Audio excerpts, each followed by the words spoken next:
السلام علیکم عزیز طلباء و طالبات۔ اس سے قبل کے لیکچر میں ہم نے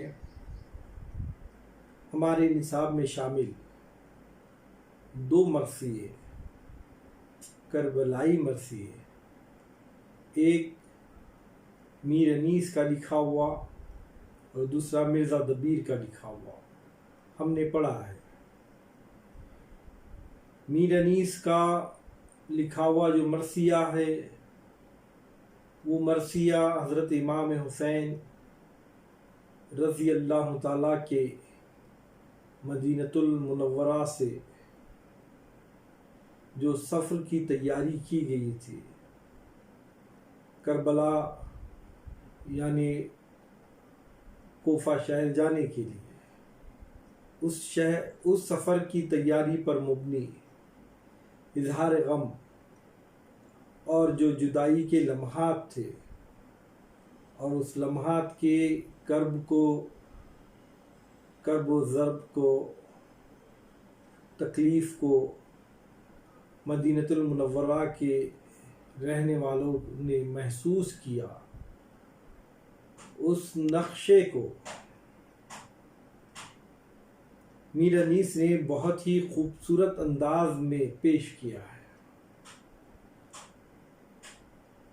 اور بتایا گیا تھا ان 10 بند میں پورے مرثیے کو شامل نہیں کیا گیا تھا، لیکن ابتدائی 10 بند نصاب میں شامل تھے۔ تو اس 10 بندوں میں یہ بات بتائی گئی تھی کہ کس طرح سے مدینۃ المنورہ کا ماحول حضرت امام حسین رضی اللہ تعالیٰ کے جانے کی خبر سن کر سوگوار ہو جاتا ہے، کس طرح سے غم انگیز ماحول وہاں پر پیدا ہوتا ہے، لوگ کس طرح سے اپنی عقیدت مندی کا اظہار حضرت امام حسین رضی اللہ تعالیٰ سے کرتے ہیں، کس طریقے سے اون و محمد سے ان کے ہم مکتب ساتھی ان کو رکنے کے لیے اصرار کرتے ہیں، علی اکبر اور علی اصغر پر کس طرح اپنی محبتوں کا نچھاور اس مدینے کی رہنے والی خواتین کرتی ہیں، کس طریقے سے انہیں مختلف حوالے جات ریفرنسز دے کر روکنے کی کوشش کرتی ہیں۔ سب یہ تمام منظر کو انتہائی خوبصورت انداز سے، غم انگیز انداز سے میر انیس نے پیش کیا ہے۔ مرزا دبیر نے کعبۃ اللہ سے حضرت امام حسین رضی اللہ تعالیٰ کے سفر کو بیان کیا ہے، ابتدائی 10 بند سفر کے ان مصیبتوں کو، ان مصائب کو، ان معائب و پریشانی کو پیش کیا ہے جو حضرت امام حسین رضی اللہ تعالیٰ کو درپیش آئے تھے۔ بظاہر پیاسے، بظاہر لفظ میں اس لیے کہہ رہا ہوں کہ جو زبان حضرت محمد عربی صلی اللہ علیہ وسلم کی جس امام نے چوسی ہے، جس دہن میں حضرت محمد عربی صلی اللہ علیہ وسلم کا لعاب شامل ہے، یقیناً وہ پیاسا نہیں رہ سکتا، بلکہ دریائے فرات ترستا تھا کہ وہ کسی طریقے سے حضرت امام حسین کے لبوں کو چھو لے۔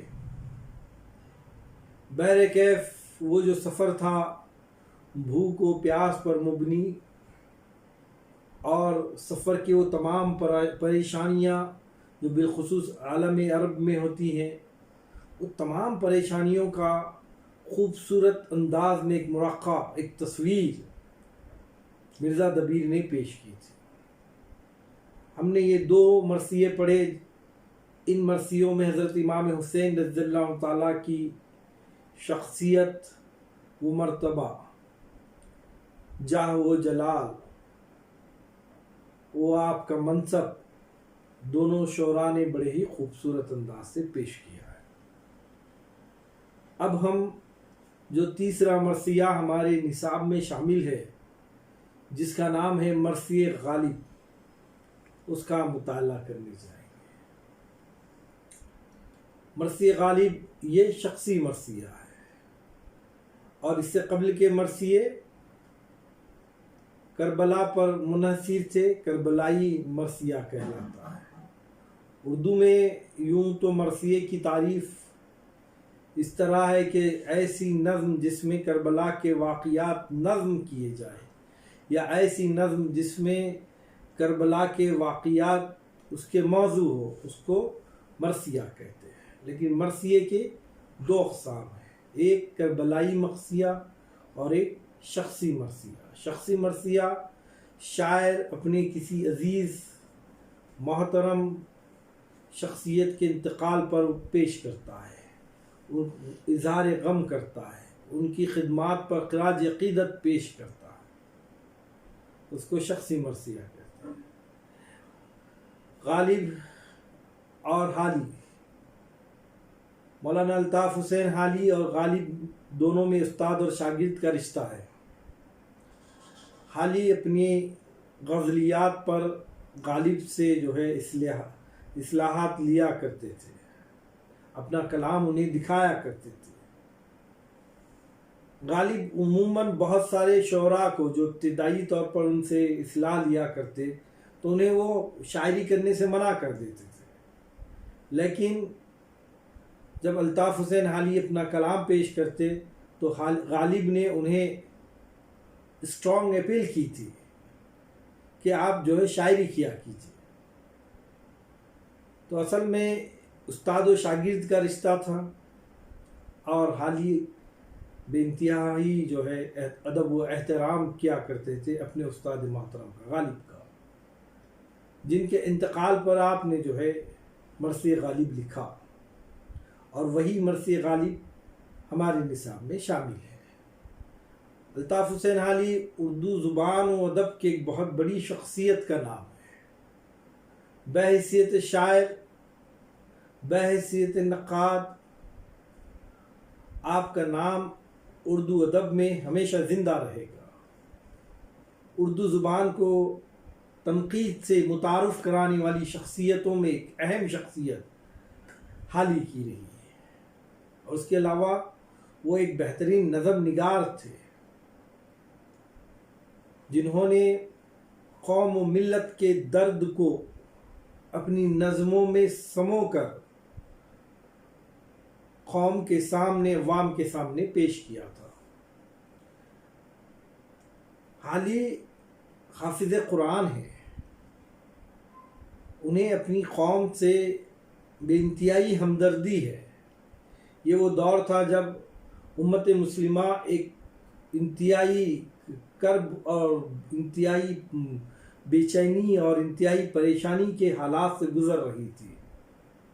ایسے حالات میں جب مسلمان ہو کر بھی جینا بڑا مشکل تھا، ویسے وقت ایک مرد مجاہد اٹھا جس کا نام سر سید احمد خان تھا، جس نے مسلمانوں کو عزت اور وقار سے جینا سکھانے کے لیے، کھوئے ہوئے اس کے وقار و مرتبے کو دلانے کے لیے جد و جہد کی۔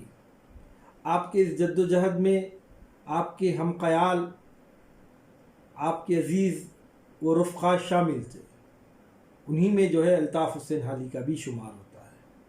حالی نے اپنی شاعری کے ذریعے سے امت مسلمہ کو بیدار کرنے کی کوشش کی۔ حالی نے اپنی شاعری کے ذریعے سے امت مسلمہ کے غم کو بانٹنے کی کوشش کی۔ حالی ہمیشہ امت مسلمہ کی فکر کرنے والی شخصیت میں شمار ہوتی ہیں، شخصیات میں حالی کا شمار ہوتا ہے۔ حالی کو غالب سے بے پناہ محبت تھی، اس لیے آپ نے غالب کے انتقال پر مرثیہ لکھا، چونکہ مرثیے کے لفظی معنی ہی ہوتے ہیں رونے اور اظہار غم کرنے کے۔ لیکن اردو شاعری میں ہم دیکھتے ہیں کہ لفظ مرثیے کا اطلاق شہدائے کربلا کی تعریف و توصیف، بیان واقعات شہادت کے لیے ہوتا ہے۔ لیکن نئے زمانے کے ابھرتے ہوئے تقاضوں کے مطابق دیگر اصناف سخن کی طرح مرثیے کے محدود تصور میں بھی تبدیلی پیدا ہوئی، یعنی وقت کے ساتھ ساتھ ادب کے جتنے بھی اصناف سخن ہیں، چاہے غزل ہو، غزل کو کیا کہا جاتا تھا ابتدا میں کہ وہ صرف عشق و محبت تک محدود ہے، غزل کا دائرہ تنگ ہے، غزل میں عشق و محبت کے علاوہ اور کوئی بات شامل نہیں ہو سکتی۔ لیکن دنیا دیکھی کہ وقت کے ساتھ ساتھ غزل کا دائرہ بھی وسیع ہوتا گیا، جہاں عشق و محبت کی باتیں ہوتی گئی غزل میں، وہاں پر سیاست کی باتیں بھی ہونے لگی، وہاں پر تصوف کی باتیں بھی ہونے لگی، وہاں پر مذہب کی باتیں بھی ہونے لگی۔ الغرض غزل نے اپنے آپ کو وقت کے تقاضوں کے ساتھ ساتھ اپنے موضوعات کو وسیع کرتے گئے۔ اسی طرح مرثیہ بھی جو ہے شہدائے کربلا کے ساتھ ساتھ شخصی مرثیے کی شکل میں جو ہے ہمارے سامنے آیا، اور مرثیے کے محدود تصور میں تبدیلی پیدا ہوئی، اور اس نے نئے تقاضوں کے مطابق اپنے آپ کو ڈھالنے اور اپنی شناخت قائم رکھنے کی صورت میں ایک نئی شکل میں ہمارے سامنے آئی ہے۔ اور وہ نئی شکل کیا ہے؟ شخصی مرثیہ ہے۔ شخصی مرثیے میں سیاسی، مذہبی اور قومی ہیروز کی موت پر اظہار غم کیا جاتا ہے۔ اقبال نے لکھا، اقبال کے علاوہ دیگر اور بہت سارے شعراء ہیں۔ صفی لکھنوی نے حالی کے اوپر لکھا، جب حالی اس دنیا سے چلے گئے تو صفی لکھنوی نے مرثیہ لکھا۔ اقبال نے اپنی والدہ محترمہ کی یاد میں لکھا، اپنے استاد محترم داغ کے اوپر مرثیہ لکھا۔ تو گویا بہت سارے شعراء نے سیاسی، مذہبی اور قومی ہیروز کے انتقال پر، ان کی موت پر اپنے اظہار غم اور ان کی خراج عقیدت پیش کرنے کے لیے جو ہے مرثیے لکھے ہیں۔ اس نوع کے مرثیوں میں حالی کا مرثی غالب بھی جو ہے خصوصیت کے ساتھ قابل ذکر ہے۔ غالب نے اپنے استاد محترم کی یاد میں استاد محترم کے انتقال پر، یعنی غالب کے انتقال پر یہ مرثیہ لکھا تھا۔ حالی کہتے ہیں کہ غالب کا انتقال ہونا کسی ایک فرد کا نقصان نہیں ہے، بلکہ یہ پوری قوم کا، اجتماعیت کا نقصان ہے، کیونکہ غالب کسی ایک شخص کا نام نہیں بلکہ ایک صدی کا نام ہے، پوری ایک کمیونٹی کی تصویر جو ہے، نمائندہ تصویر کا نام ہے، اور آپ کا چلے جانا یقیناً پوری قوم کا نقصان کہلا سکتا ہے۔ یوں تو حالی کا شمار جدید نظم نگاری کے بانیوں میں ہوتا ہے۔ انہوں نے مختلف موضوعات پر، الگ الگ موضوعات پر بڑے سادہ دلنشیں انداز میں مؤثر نظمیں لکھی ہیں، بہت ہی خوبصورت نظمیں لکھی ہیں۔ لیکن مرثیہ نگاری کے لیے جس خلوص، دردمندی اور زبان و بیان پر قدرت کی ضرورت ہوتی ہے، وہ حالی میں بدرجہ اتم موجود تھی۔ حالی کو غالب سے لگاؤ تھا، ان سے خلوص تھا، ان سے محبت تھی، اور اس پر سے خاص بات یہ بھی رہی کہ وہ زبان و بیان پر قدرت رکھتے تھے۔ وہ ایک بہترین شاعر تھے، وہ ایک جدید نظم نگار کے طور پر اپنے آپ کو جو ہے منوا چکے تھے۔ جب غالب کا انتقال ہوا اور انہوں نے غالب کی یاد میں جب مرثیہ لکھا، اس مرثیے کو پڑھ کر جو غالب کی موت پر لکھا گیا تھا، تو بے اختیار کہہ سکتے ہیں کہ حالی نے مرثیہ نگاری کا حق ادا کر دیا۔ اس مرثیے میں ان کا فن عروج پر ہے۔ یہ مرثیہ کون سا؟ مرثیہ غالب پاکیزہ لب و لہجہ، زبان کی شیرینی اور پرخلوص جذبے عقیدت کے اظہار کی بہترین مثال ہے۔ پاکیزہ لب و لہجہ ہے، لب و لہجے میں کوئی خرابی نہیں ہے، زبان انتہائی شیریں ہے، میٹھی ہے، پرخلوص ہے، محبت کی چاشنی ٹپک رہی ہے ایسا محسوس ہوتا ہے، اور جذبہ عقیدت کا ہے۔ حالی کو اپنے استاد سے بے پناہ محبت تھی، ان سے بے پناہ عقیدت تھی، تو وہی عقیدت کا اظہار، وہی عقیدت کے پھول ہمیں جو ہے اس مرثیے میں ملتے ہیں۔ اس مرثیے میں حالی کے سماجی شعور اور قومی درد کی جھلک نمایاں محسوس ہوتی ہے۔ میں نے ابھی کہا آپ کو، حالی نے کہا تھا کہ غالب کا انتقال پوری قوم کا نقصان ہے۔ حالی نے غالب کی موت پر اپنے ذاتی غم سے زیادہ اس قومی نقصان پر اپنے غم کا اظہار کیا ہے جو قوم کو غالب جیسے نکتہ رس شاعر، فلسفی دانشور اور شریف انسان کی موت کی وجہ سے اٹھانا پڑا ہے۔ کہا جاتا ہے کہ عام آدمی ٹھیک ہے، لیکن جب ایک عالم مرتا ہے تو اس کے ساتھ ایک عالم مر جاتا ہے۔ جب عالم مرتا ہے تو اس عالم کی وجہ سے جو علمی فضا میں اختلاف موجود ہوتا ہے یا اختلاف پیدا ہوتا ہے، وہ خلاف ہی پور نہیں ہو سکتا۔ وہ اپنے ساتھ وہ علم، وہ ہنر، وہ گفتگو، وہ انداز بیاں، وہ شاعری، سب کچھ غالب نے اپنے ساتھ لے کر چلے گیا۔ غالب جیسا دوسرا شاعر اگر ہم تلاش کرنا چاہے تو بھی تلاش نہیں کر سکتے۔ غالب کی وجہ سے قوم کو بہترین شاعری سے محظوظ ہونا ملتا تھا۔ وہ ایک بہترین فلاسفر تھے، وہ ایک بہترین دانشور تھے جنہوں نے سارے زمانے کو اپنی شاعری میں سمو کر پیش کیا تھا۔ اب ایسے شاعر کا چلے جانا یقیناً اس سے قوم و ملت کو ایک بہت بڑا نقصان اٹھانا پڑا ہے۔ لہذا حالی کہتے ہیں کہ غالب کا نقصان میرا اپنا ذاتی نقصان نہیں ہے، بلکہ یہ پورا قومی نقصان ہے۔